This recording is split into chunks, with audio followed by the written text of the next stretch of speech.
Bonjour et bienvenue. Aujourd'hui, je vais vous parler de la problématique de déshydratation des fascias et les conséquences que ça va avoir aussi bien au niveau de la structure de votre peau, de son élasticité, mais également au niveau des problèmes de raideur ou de perte de mobilité qu'on peut ressentir en avançant dans l'âge au niveau des muscles, mais également au niveau des articulations. Et bien entendu, je vais vous donner des solutions concrètes pour améliorer cette problématique.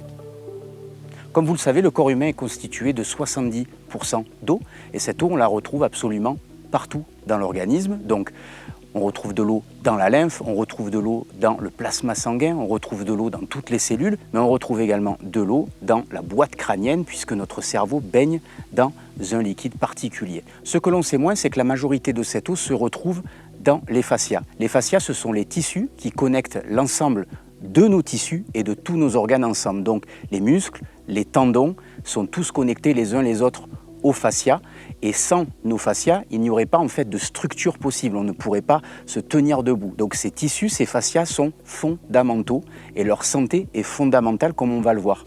Les fascias sont composés eux-mêmes essentiellement de différentes formes de collagène et d'un gel particulier qu'on appelle la matrice extracellulaire. Dans la matrice extracellulaire, on retrouve l'eau sous deux formes, une forme libre et une forme liée.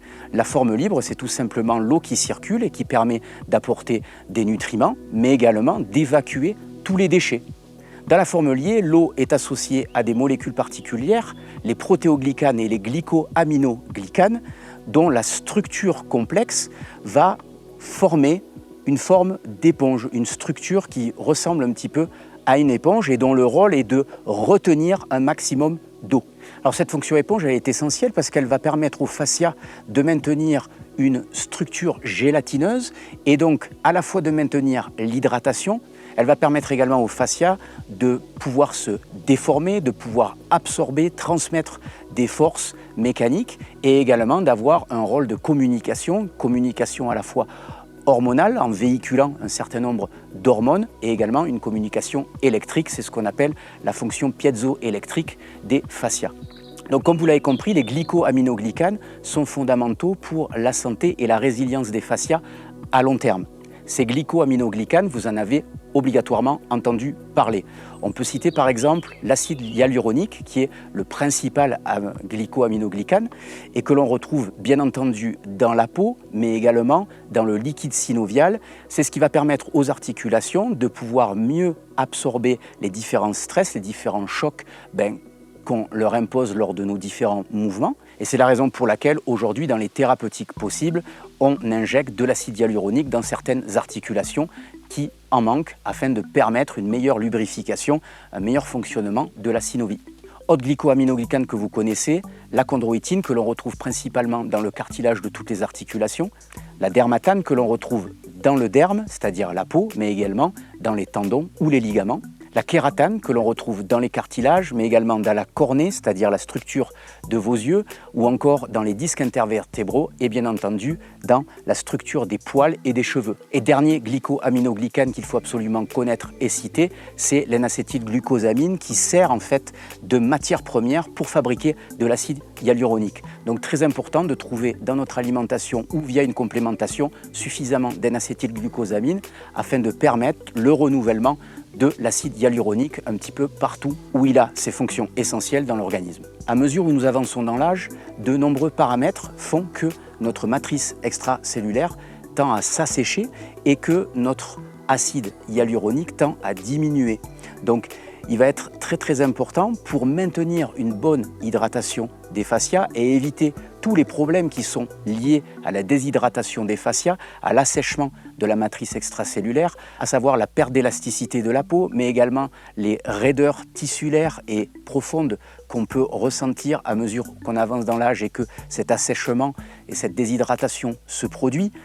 On peut également citer la problématique de l'assèchement du liquide synovial et bien entendu la dégradation du cartilage associée à nos mauvaises postures, à différents traumatismes, mais également à la façon dont j'entraîne ou j'entretiens mon corps et j'alimente bien entendu mon corps au quotidien.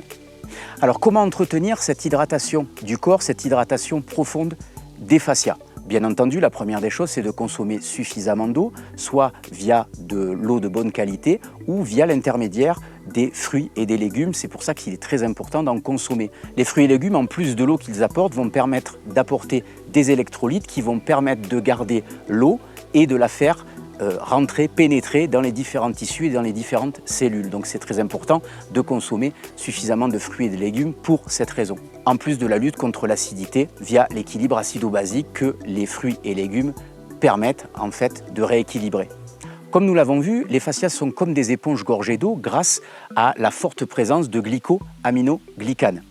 Qu'est-ce qui se passe si je verse de l'eau sur une éponge qui est déjà imbibée d'eau? En fait, l'eau ne pénètre pas dans cette éponge. Donc pour maintenir l'hydratation, il va falloir essorer nos fascias afin de chasser, évacuer l'eau présente avec toutes les impuretés qu'elle peut contenir pour permettre à l'eau que nous buvons, à l'eau que nous consommons via les fruits et légumes, de pouvoir à nouveau pénétrer, de pouvoir à nouveau diffuser de façon propre à l'intérieur de nos fascias. Donc qu'est-ce qui va permettre cet essorage des fascias et cette circulation d'une eau propre? Tout simplement les compressions, les torsions, les contractions, toutes les formes d'étirement, en d'autres termes, tous les mouvements. C'est pour ça qu'il est très important de bouger régulièrement dans la journée, mais plus que de bouger, il est important en fait de mobiliser l'ensemble des tissus, l'ensemble des articulations dans des amplitudes variées, dans des amplitudes de plus en plus importantes, afin d'une part de maintenir la fonction articulaire, mais justement de permettre à tous les tissus qui composent l'articulation, qui lui permettent de se maintenir en santé, d'être parfaitement hydratés, d'être parfaitement lubrifiés. C'est pour ça que depuis des années, je vous recommande de faire des automassages, mais également des mobilisations articulaires contrôlées, de marcher le plus régulièrement possible et bien entendu d'avoir une pratique sportive progressive, cohérente, équilibré, parce qu'il ne s'agit pas de maintenir uniquement des tissus et des fascias bien hydratés, il faut respecter ces articulations, respecter la résilience de nos tissus, leur capacité de régénération, précisément afin de permettre à l'organisme de ne pas être dépassé par les réparations que vous devez lui imposer, que vous lui imposez par des pratiques sportives parfois excessives. Pour favoriser le nettoyage et l'hydratation de certains tissus profonds, il va être nécessaire d'utiliser à la fois des macs et des automassages simultanément en prenant certaines positions, certaines postures où je vais positionner mon articulation sur mon outil d'automassage et mobiliser l'articulation d'une certaine façon, précisément afin d'atteindre des tissus que je ne peux pas naturellement atteindre, par exemple si je fais juste un automassage classique ou une simple mac qui va plutôt avoir une action un peu superficielle. Donc parfois, il faut associer différentes méthodes de travail, comme je l'explique dans Mac Bouger sans douleur ou dans Sport sans blessure, pour pouvoir me permettre de passer des caps dans l'entretien, la réparation, l'hydratation de certains tissus profonds. Alors si vous avez plus de 30 ou 35 ans, je vous recommande également un apport direct de glycoaminoglycanes sous la forme N-acétylglucosamine, c'est un complément alimentaire, mais également de chondroïtine sulfate et de peptides de collagène, parce que ces trois compléments alimentaires vont me permettre d'aider le corps à maintenir son stock d'acide hyaluronique, de maintenir une bonne hydratation des fascias, justement en aidant les différents fascias, la matrice extracellulaire à maintenir, à mettre à jour son stock de glycoaminoglycanes et également ces différentes structures de collagène que l'on retrouve partout dans l'organisme. Enfin, dernier facteur à mentionner pour une bonne hydratation des fascias, c'est de lutter contre l'inflammation localisée, l'inflammation des tissus localisés. Pourquoi? Parce que le processus inflammatoire, il est associé à une réaction œdémateuse. Et lorsqu'il y a un œdème, il y a une perturbation de la circulation localisée. J'espère que cette vidéo vous a plu.